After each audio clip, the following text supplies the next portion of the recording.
m'appelle Philippe Baudin, je suis philosophe de formation. J'ai enseigné pendant une vingtaine d'années dans l'enseignement secondaire et une vingtaine d'années dans l'enseignement supérieur, et j'ai, à la fin de ma carrière, dirigé un institut de l'école pratique des hautes études et qui s'appelle l'Institut d'études des religions et de la laïcité. Voilà, puisque c'est un domaine de recherche et d'enseignement qui existe en France depuis les années 1880 à l'école pratique des hautes études.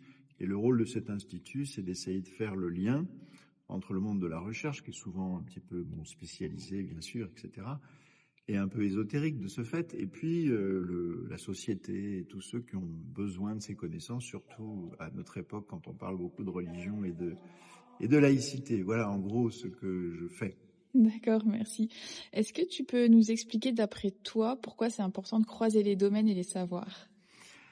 Alors, je dirais que moi-même, je ne suis pas forcément un exemple typique de quelqu'un qui croise tous les domaines ou tous les savoirs, même si j'ai fait effectivement un diplôme en ethnométhodologie, mais ça c'est plutôt les sciences humaines. Donc j'aime bien un petit peu aller écouter ailleurs, même si moi, dans ma propre discipline, j'ai surtout approfondi la philosophie. Mais je peux peut-être raconter quelques petites anecdotes vécues. Là, il y a à peine quelques minutes, je viens d'écouter un psychologue scientifique qui fait des recherches très précises sur la mémoire. Et effectivement, ça tombe bien parce que l'approche scientifique et puis la notion même de limite, c'est qu'il y a toujours la dimension du mesurable. On peut limiter dans l'espace, on peut limiter dans le temps.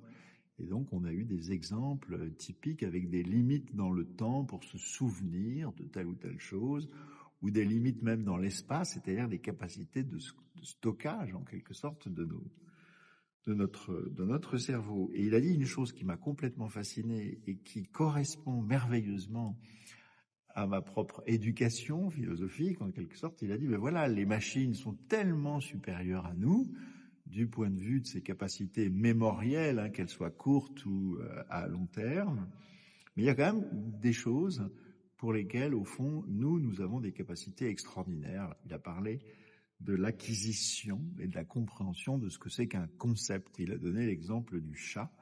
Effectivement, un enfant, très rapidement, il finit par comprendre que ce mot « chat » renvoie à tous les chats réels et même à tous les chats possibles. Et donc, ça renvoie à quelque chose qui est de l'ordre de l'infini.